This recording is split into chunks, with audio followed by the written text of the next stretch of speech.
Audio Jungle.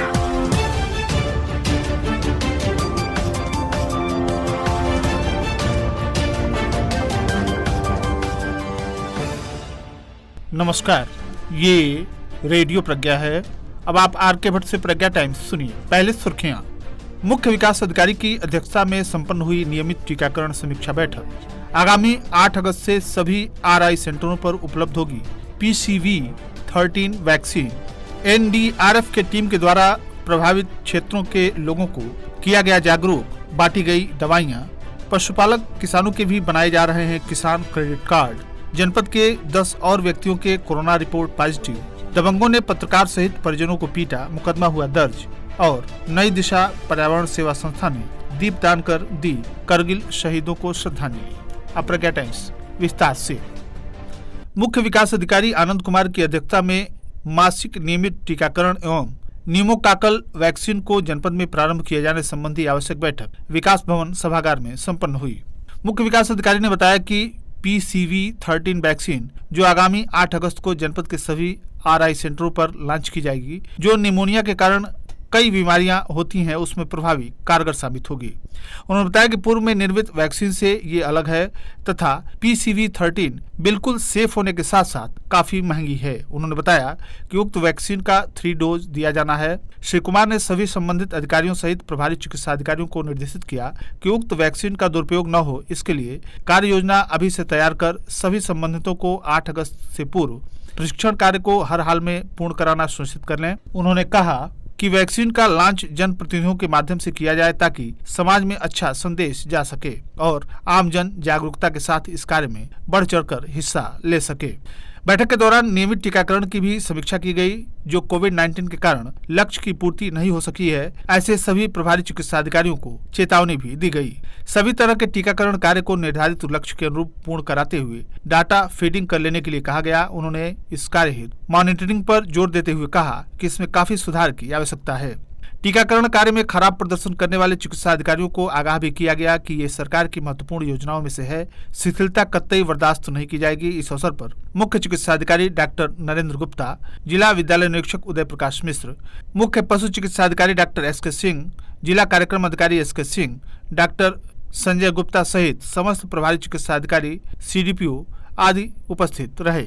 जनपद के तहसील खड्डा में कैंप कर रही 11वीं वाहिनी राष्ट्रीय आपदा मोचन बल वाराणसी की टीम बाढ़ प्रभावित क्षेत्रों में दौरे एवं पेट्रोलिंग करने के साथ लोगों के बीच विभिन्न आपदाओं से बचाव के बारे में जागरूक भी कर रही है। इसी क्रम में सोमवार को ग्राम सालिकपुर में लोगों को बाढ़ से बचाव के तरीके एवं घरेलू सामान से विभिन्न तरीकों के राफ्ट बनाने व राफ्टों के उपयोग कब और कैसे करना है बताया।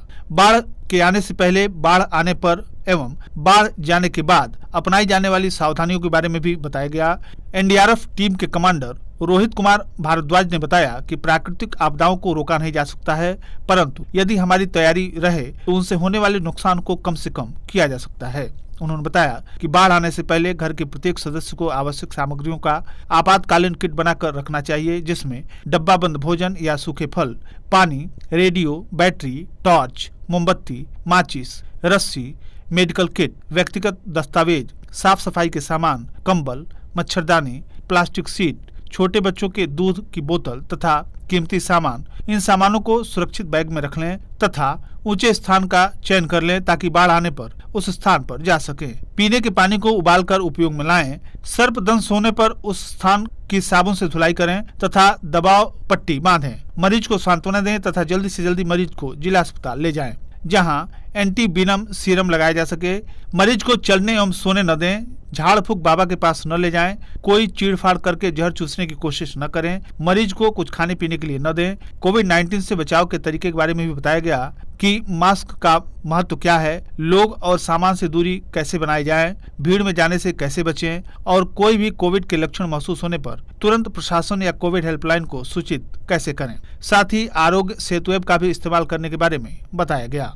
NDRF की मेडिकल टीम के द्वारा 27 जरूरतमंद लोगों को निःशुल्क दवाइयों का वितरण किया गया। इस दौरान NDRF की टीम के बचावकर्मी रमेश पांडे, विजय पासवान, ब्रजेश, रमेश चक्रवर्ती एवं जिला प्रशासन की तरफ से नायब तहसीलदार रवि यादव, लेखपाल तथा सालिकपुर ग्राम प्रधान उपस्थित रहे। पशुपालक किसानों को भी किसान क्रेडिट कार्ड जारी करने की कार्रवाई शुरू हो गई है। पूर्व में खेती करने वाले किसानों को किसान क्रेडिट कार्ड जारी किया जाता था, जिससे एक निश्चित धनराशि की सीमा में किसान बैंक का पैसा लेकर कृषि कार्य में लगाता है एवं फसल की कटाई के उपरांत बैंक को धनराशि वापस करता है। इस प्रकार पशुपालक किसानों के लिए भी सरकार के द्वारा किसान क्रेडिट कार्ड बनाए जाने के निर्देश दिए गए हैं, जिसके अंतर्गत जनपद में पशुपालक किसानों को भी KCC जारी करने की शुरुआत हो गई है। मुख्य पशु चिकित्सा अधिकारी डॉक्टर SK सिंह ने बताया कि central bank of India Mathauli बाजार के द्वारा 10 पशुपालक किसानों के लिए किसान क्रेडिट कार्ड जारी किया गया है। उन्होंने बताया कि शासन की मंशा है कि 100% पशुपालक किसानों को भी किसान क्रेडिट कार्ड जारी किया जाए। इसके लिए पशुपालक किसानों को पशु चिकित्सा अधिकारी से संपर्क कर आवेदन पत्र भरकर अपने संबंधित बैंक में संपर्क किया जाना है, जहाँ से उनको यह सुविधा उपलब्ध हो सके।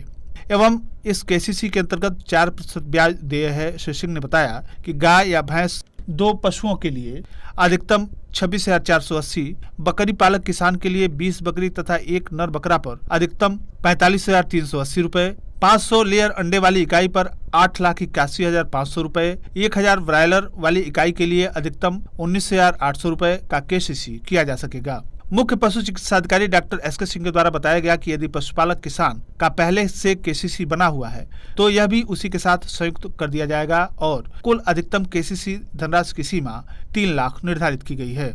यहाँ स्पष्ट किया जा रहा है कि जहाँ 3 लाख से ऊपर की धनराशि के बारे में उल्लिखित है, वह धनराशि पशुपालक को अपने पास से लगानी होगी। डॉक्टर SK सिंह के द्वारा बताया गया कि जनपद में 17,050 पशुपालक किसानों का KCC बनाए जाने का लक्ष्य निर्धारित है एवं प्रबंधक अग्रणी बैंक को अन्य बैंकों के लक्ष्य निर्धारित करते हुए संबंधित बैंकों के शाखा प्रबंधकों को निर्देशित करने के लिए कहा गया है, जिससे उक्त लक्ष्य 100% प्राप्त किया जा सके। उन्होंने बताया कि central bank of India Mathauli बाजार को छोड़कर अभी जनपद के सभी अन्य बैंक के द्वारा पशुपालक किसानों के KCC जारी करने के संबंधी सूचना उपलब्ध नहीं हुई है।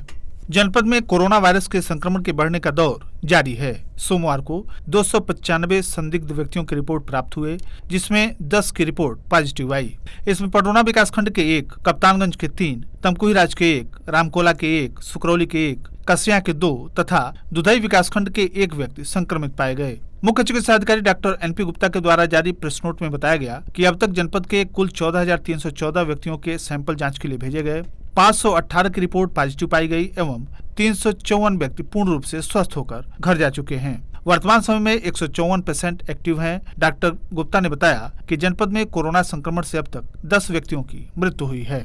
सुकरौली विकासखंड के ग्राम सभा खोट्ठा टोला बड़हरिया में एक संक्रमित पाए जाने पर गांव को सील कर दिया गया है। बड़हरिया निवासी 27 वर्षीय एक व्यक्ति 1 सप्ताह पूर्व मुंबई से घर आया था। साथ में गांव की एक लड़की भी आई थी, जो नेगेटिव पाई गई है। जांच रिपोर्ट में 27 वर्षीय युवक का टेस्ट पॉजिटिव पाया गया, जिससे गांव में खलबली मच गई। आनन फानन में तहसीलदार सुकर्मा प्रसाद विश्वकर्मा एवं लेखपाल ब्रजेश धर द्विवेदी ने गाँव को सील कराया। वहीं स्वास्थ्य विभाग ने संपर्क में आने वाले 30 लोगों के सैंपल किट से जांच कराया, जो नेगेटिव मिले। वहीं सुकरौली प्रभारी डॉक्टर हेमंत कुमार ने बताया कि उक्त व्यक्ति की रिपोर्ट पॉजिटिव आने से उसे होम क्वारंटीन किया गया। शेष की जांच कराई जा रही है। हाटा कोतवाली थाना क्षेत्र के गांव कोरौली में रविवार की शाम जमीनी विवाद को लेकर गांव के ही दबंगों ने पत्रकार सहित आधा दर्जन परिजनों को लाठी डंडे से जमकर पीटा। इस घटना में पत्रकार के पुत्र को गंभीर चोटें आई हैं, जिसे PGI के ट्रामा सेंटर में भर्ती कराया गया है। कोरौली निवासी एवं पत्रकार ब्रजेश शुक्ल एवं गांव के जगदम्बा सिंह के बीच पुराना जमीनी विवाद चलता आ रहा है। इसी को लेकर रविवार की शाम पत्रकार पुत्र आकाश शुक्ल के ऊपर एक पक्ष के लोगों ने लाठी डंडे से प्राणघातक हमला किया, जिससे आकाश के सिर में गंभीर चोटें आईं। उसे बचाने के चक्कर में पत्रकार के आधा दर्जन परिजनों को भी दबंगों ने मारा। कुछ देर बाद घर लौट रहे पत्रकार पर भी दबंगों ने हमला बोल दिया। घटना से आक्रोशित पत्रकारों ने पीड़ित पत्रकार के साथ कोतवाली पहुंचकर तहरीर सौंपी। प्रभारी निरीक्षक ज्ञानंद राय ने बताया कि दोषियों के विरुद्ध सुसंगत धाराओं में मुकदमा पंजीकृत किया गया है। शीघ्र ही आरोपियों की गिरफ्तारी की जाएगी।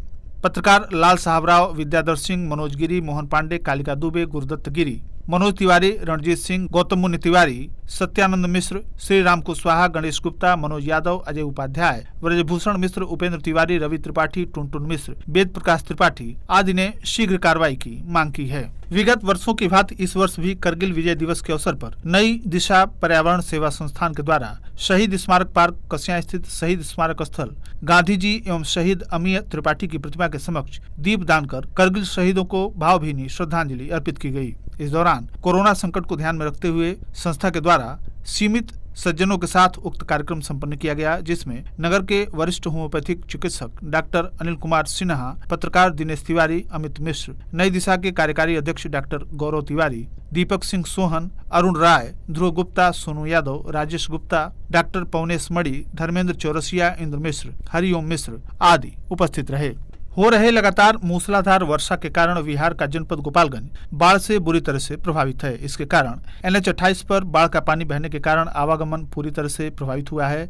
राष्ट्रीय राजमार्ग पर बड़ी संख्या में ट्रक उत्तर प्रदेश से लेकर बिहार की सीमा में जाते हैं और उधर से आते भी हैं, परंतु सड़कों पर पानी बहने के कारण ट्रक नहीं निकल पा रहे हैं और यह जाम गोपालगंज से बढ़ते हुए जनपद कुशीनगर के सलेमगढ़ बॉर्डर पार कर तमकुही राज तक पहुँच गया है। यह जाम बढ़ता ही जा रहा है। और अंत में सुर्खियां एक बार फिर। मुख्य विकास अधिकारी की अध्यक्षता में संपन्न हुई नियमित टीकाकरण समीक्षा बैठक। आगामी 8 अगस्त से सभी RI सेंटरों पर उपलब्ध होगी PCV13 वैक्सीन। NDRF की टीम के द्वारा बाढ़ प्रभावित क्षेत्रों के लोगों को किया गया जागरूक, बांटी गई दवाइयां। पशुपालक किसानों के भी बनाए जा रहे हैं किसान क्रेडिट कार्ड। जनपद के 10 और व्यक्तियों के कोरोना रिपोर्ट पॉजिटिव। दबंगों ने पत्रकार सहित परिजनों को पीटा, मुकदमा हुआ दर्ज। और नई दिशा पर्यावरण सेवा संस्था ने दीप दान कर दी करगिल शहीदों को श्रद्धांजलि। इसी के साथ प्रज्ञा टाइम्स का ये अंक यहीं समाप्त हुआ। नमस्कार।